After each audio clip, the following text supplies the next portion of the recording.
여러분, 오늘자 기준 원달러 환율이 1,476원 정도 하더라고요. 만약에 달러를 일반인이 매수한다고 하면 거의 1,500원 주고 사야 하는 상황입니다. 환율 1,500원을 넘었던 사례는 대한민국 역사상 딱 3번밖에 없었다고 해요. 1997년 IMF 기억나시죠? 이때 환율이 거의 2,000원까지 치솟았었어요. 그리고 2008년 미국발 글로벌 금융위기 때 2008년 말부터 2009년까지 1,570원 정도로 환율이 유지됐었습니다. 그리고 지금 1,500원을 돌파하냐 안 하냐 기로에 서 있는데요. 1,500원을 넘는 시기에 대내외적으로 큰 위기가 있었다 보니까 과연 환율이 1,500원을 돌파할지, 그리고 만약 1,500원을 돌파한다면 우리나라와 나의 자산에는 어떤 영향을 끼칠지 궁금하실 것 같고 촉각을 세우고 계실 것 같아요. 저도 IMF를 청소년기에 겪었던 세대였는데 그때 친구 부모님들 회사 다 잘리고 정말 난리도 아니었거든요. 제 친구는 어느 날 집 물건에 빨간 딱지가 다 붙어 있어서 엉엉 울었다고 하더라고요.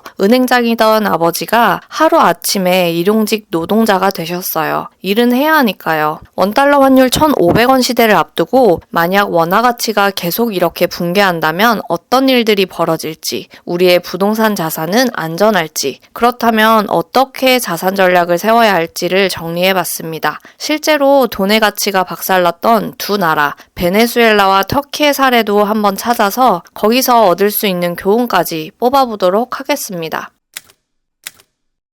지금 원화 가치가 왜 이렇게 무너지고 있을까요? 첫 번째로 현재 미국과 우리나라의 금리 차이의 이유가 있습니다. 현재 미국의 기준금리는 3.5%이고 한국의 기준금리는 2.5%입니다. 만약 여러분이 10억 원의 예금을 예치한다고 했을 때 미국이라는 은행은 3.5%의 금리로 매년 3,500만 원을 주고 한국이라는 은행은 2.5%의 금리로 매년 2,500만 원을 준다면 당연히 미국이라는 은행에 돈을 예치해 두겠죠. 미국이 금리가 더 높기 때문에 한국에 있던 달러가 미국으로 유출되고 원화를 매도하고 달러를 사려는 경쟁이 심화되기 때문에 원달러 환율이 오르게 됩니다. 그리고 또 이재명 대통령 재임 기간에 들어서 통화량이 급속하게 늘고 있는 것도 원인으로 꼽히는데요. 문재인 대통령 재임 시절 5년 동안 M2 광의 통화량이 1,248조 원 증가했는데 이재명 정부 들어서는 4개월 만에 156조 원이 증가했다고 합니다. 거의 2배의 속도로 가파르게 통화량이 늘고 있는 수준이죠. 이재명 대통령은 공격적인 확장재정 정책을 쓰고 있습니다. 이런 상황에서도 내후년까지 확장재정 기조를 유지하겠다고 밝혔는데요. 내년 전체 예산은 올해보다 8.1% 늘어난 727조 9천억 규모로 편성한다고 합니다. 이 중에는 기초생활보장 확대 등 보건복지 고용 분야에 쓰일 20조 원 정도가 포함되어 있는데 가장 큰 폭으로 증가하는 예산 항목이라고 해요. 이에 대해서 IMF는 경고를 하고 있습니다. 확장 재정 정책을 지금처럼 과하게 지속할 경우 대한민국의 거시경제 안정성을 해칠 우려가 있다고요. 또 이런 현상들이 기업과 개인들이 달러를 더 보유하도록 유도하고 있는데요. 달러가 원화에 비해 선호자산이 되다 보니 쏠림 현상이 발생하고 있는 겁니다. 기업들은 해외 직접 투자 비중을 더 늘리고 있고 또 해외 자회사가 달러로 벌어들인 돈을 원화로 바꾸지 않고 유보금을 늘리고 있다고 합니다. 70세가 넘은 저희 부모님도 원달러 가치의 하락을 고민하면서 자산에서의 달러 비중을 늘려나가고 싶어 하시더라고요. 나이 드신 부모님도 이럴진데 투자에 조금이라도 관심 있는 분들은 그동안 한국 증시보다 훨씬 실적이 좋았던 미국 주식의 비중을 더 늘려나가면서 자연스럽게 달러를 보유하려고 하지 않을까 싶은데요. 이런 경향들이 쏠림 현상을 만들고 있으니 원달러 환율이 단기간 내에 내려가기는 쉽지 않아 보입니다. 제가 얼마 전 한 유튜버가 베네수엘라에서 10,000원으로 하루를 살아보는 콘텐츠를 봤어요. 지금 우리나라가 우려하고 있는 화폐 가치의 급격한 하락을 먼저 맞이한 나라라 무척 흥미롭더라고요. 베네수엘라의 화폐인 볼리바르가 가장 심하게 가치가 하락했을 때는 2018년 137만 %의 인플레이션을 겪었다고 해요. 1년 동안요. 2007년 이후에 화폐 개혁만 3번을 했고 14개의 0이 삭제됐다고 하네요. 예전에 1경 볼리바르가 지금은 단돈 1 볼리바르가 된 거예요. 일단 물가가 엄청나게 올라서 좌판 같은 곳이 아니면 식당 같은 데서는 음식을 제대로 사 먹기가 힘들겠더라고요. 또 실시간으로 화폐 가치가 하락하다 보니 달러만 취급하는 가게도 생겨났고요. 보통 가족 중 일부 구성원이 달러를 벌 수 있는 미국 같은 곳으로 가서 돈을 벌고 베네수엘라에 달러를 보내준다고 하더라고요. 부동산 가격도 당연히 물가와 같이 올랐겠죠. 제가 그 나라의 깊은 사정은 잘 모르겠지만 자국에서 가치를 보존할 수 있는 수단이 그리 많지는 않잖아요. 모두 달러를 살 수 있는 것도 아니고 하니까요. 그래서 핵심 부동산을 일단 보유하려고 하지 않았을까 싶은데요. 터키 같은 경우가 그렇게 해서 부동산 가격도 많이 올랐다고 하더라고요. 땅집보 TV의 기사인데요. 2018년부터 2023년까지 터키 내에서 전국 집값이 11배, 월세가 13배 올랐대요. 하지만 물가는 그보다 더 올랐기 때문에 물가를 반영했을 때 실제 집값은 7.16% 하락했다고 합니다. 달러 기준으로 하면 가격이 오히려 하락한 것이죠. 그런데 이런 상황이 되니까 또 외국인 투자자들이 반값 세일을 하는 부동산을 사들였다고 해요.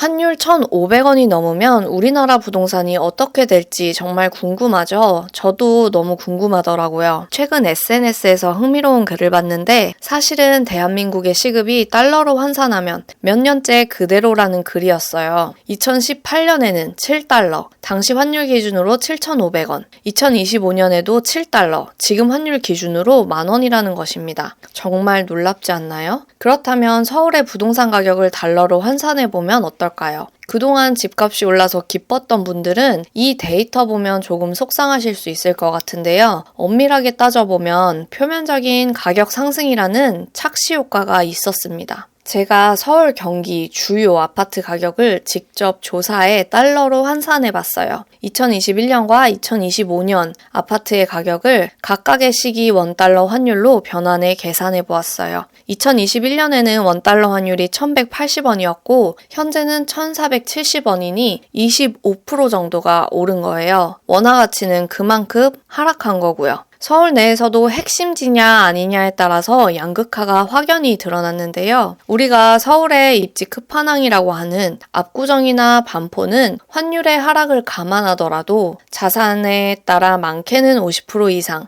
적게는 15% 내외로 상승했습니다. 여의도 삼부 같은 곳이 가장 많이 상승한 곳인데요. 달러 상승률로 환산했을 때 57%, 그리고 서울의 제1 입지라고 여겨지는 압구정 현대오차가 44% 정도 상승했어요. 하지만 서울에서도 선호하는 지역이라고 하는 잠실의 엘스나 고덕의 그라시움만 봐도 거의 가치 하락을 방어하는 수준에 그쳤다고도 볼 수 있는데요. 왜냐하면 물가 상승률도 감안해야 하기 때문입니다. 올해 정말 많은 상승을 했다고 하는 분당만 해도 21년에는 달러로 130만 달러였던 것이 올해 기준으로는 120만 달러로 거의 7%가 넘게 하락했습니다. 분당이 이럴 지경이니 분당보다 아래급지의 지역은 실질 가치가 더 떨어진 거라고 볼 수 있겠죠. 결과가 무척 충격적인데요. 그렇다면 우리가 어떻게 자산을 가져가야 할까요? 우선 핵심지 자산은 그래도 장기 보유하는 것이 유리합니다. 나라가 망하지 않는다는 가정 아래서요. 어찌됐든 한국에서 살아가는 한 우리에게 주거 공간은 반드시 필요해요. 내가 감당할 수 있는 좋은 핵심지 1주택은 계속해서 가져가는 것이 답입니다. 위에서 수치로 나왔던 것처럼요.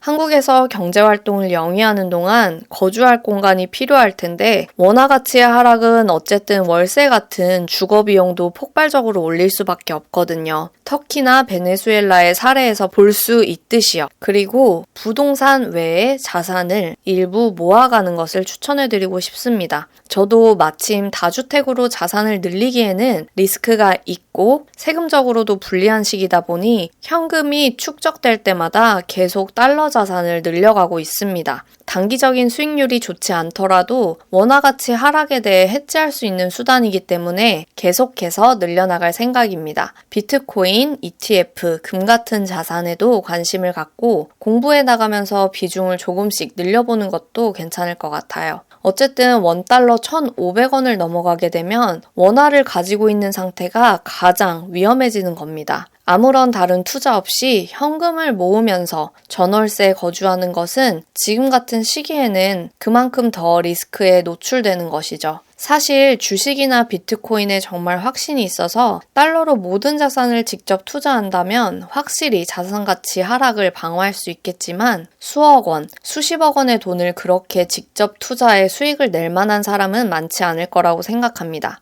그래서 최대한 핵심지로의 자산 이동을 염두에 두고 똘똘한 아파트 한 채와 기타 달러 자산을 보유하는 것이 상대적으로 안전한 전략일 거라는 생각이 들고요. 그동안 많이 오르지 않았고 가치가 상대적으로 낮은 부동산을 취득하실 때는 정말 신중하게 매매를 하셔야 한다고 생각합니다. 특히 레버리지를 많이 활용해야 할 때는요. 원리금만 내다가 오히려 손해를 볼 수도 있거든요. 오늘은 원화 가치 하락이 한국 부동산 시장에 미칠 영향을 알아보고 안전한 자산 전략에 대해서도 함께 생각해 봤습니다. 투자에 대한 생각들 네이버 프리미엄 콘텐츠로도 매주 발행하고 있으니까요. 궁금하신 분들은 고정 댓글 확인해 주세요. 오늘 영상도 도움되셨다면 좋아요와 구독 부탁드립니다. 감사합니다.